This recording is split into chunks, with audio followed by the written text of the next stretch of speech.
Am I the a-hole for not changing my wedding venue and refusing to uninvite my mom and her family? Me and my husband got married on my paternal grandparents' property. They have a beautiful 7-acre property, and it took a lot for me to even ask them for this because I hate asking them for anything. A little background: my parents got divorced when I was in early elementary school and then remarried when I was in 6th grade. I begged them not to do it, but who listens to kids? Fast forward to my senior year, and surprise, they got divorced again. Things were okay for a while, normal family split stuff, until we were all adults and my dad remarried. Since being married to my stepmom, it was a lot of my dad refusing to be in the same place as my mom and trying to convince me and my siblings to have separate birthday parties, holidays, etc. Swearing it's all him and not my stepmom, he started telling us about how horrible my mother was to him and all the reasons why. Essentially trying to poison us against her. My mother just apologizes to us that he's acting this way and has been truthful about everything from day one of the split. Any accusations my father throws at us about her was already explained to us by our mother many years prior. My mother has owned up to all of her mistakes, but my father maintains that he was never in the wrong and my mother is the devil. My grandparents have maintained normal relationships with us and never pushed any of my father's narrative. They're kind of like Switzerland. They don't talk bad about either party, except for my grandmother to say that she raised my father better than this. Period. Fast forward to my wedding, I didn't tell everyone where I was having it. They found out when they got invitations. The only person who knew, other than my fiance, my 2 daughters, and my grandparents, was my maid of honor. Invitations went out and RSVPs started coming in.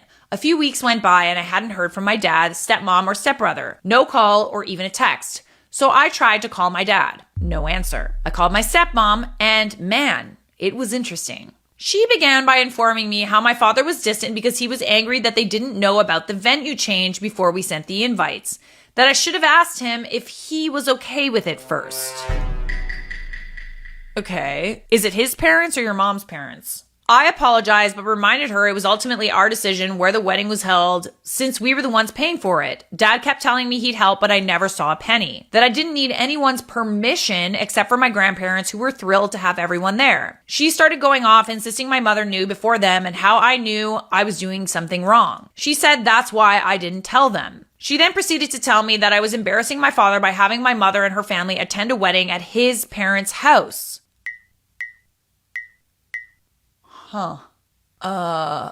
What?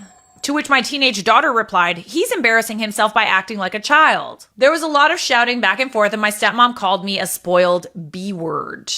I fail to understand why this is a slight on them. If your grandparents are fine with it, why does he have a problem with where the wedding is? I lost it. My father has treated me more like an option than his child my entire adult life. Nothing I ever did was good enough or right in his eyes, and I'm not sure why I thought this would be any different. I'm confused because wouldn't he be happy to have it on his family's property? I would picture that if it was your mom's parents, that he would feel uncomfortable about going into but this is his domain. This is his probably family house. What is the issue here?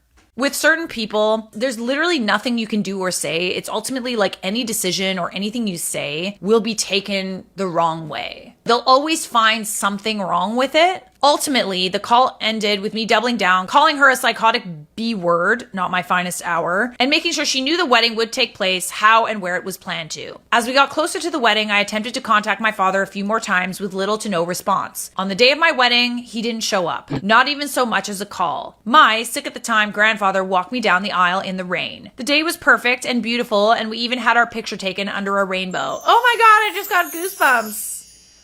Oh, pretty. After the wedding, my little sister scheduled a time to meet up with my father and have a talk about her own issue and asked me to go for moral support and to help with her baby. I agreed and just sat there for her. That was until he said, I will always be your guys' father. Nothing will change that. I popped off with, where was that mentality when your sick father was walking me down the aisle in the rain? His only response was, I'm aware of that, and not another word was said on the subject. Okay, so no apology.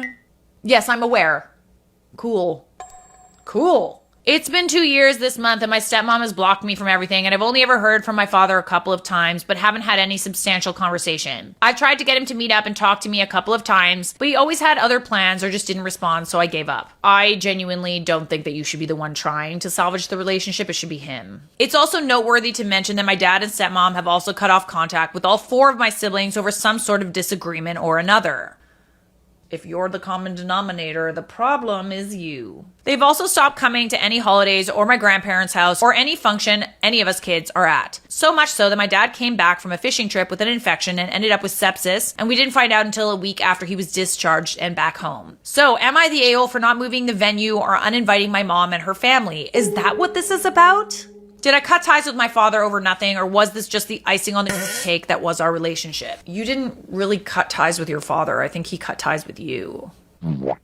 You were the one that tried to salvage the relationship, were you not? And I still do not understand why having the venue be his parents' house is a problem. Maybe he was just trying to find an issue with it so he wouldn't have to attend because he knew that his ex-wife would be there. Because I just genuinely don't understand the problem. This is his domain. It's his territory, right? It's his parents. I feel like he would feel some type of way if I were him going to his ex-wife's family's house.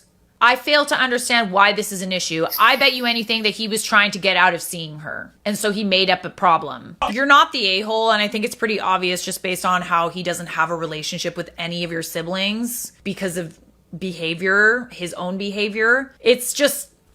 And ultimately, I do think that it's his current wife that's separating him. And there could be some things going on where maybe she's kind of isolating him in a way. At the end of the day, he's also a grown man and he can make decisions for himself. And then after a while, you know, he's going to be old. He's going to be in the hospital for one reason or another. And like his kids aren't going to be there. And he's going to only have himself to blame for that. I hope that he finds some way to just like grow a pair, have some humility, and try to have a relationship with you. But at the end of the day, it just sort of seems like it might be a lost cause for now. Not the a-hole. They cut ties with you over bull.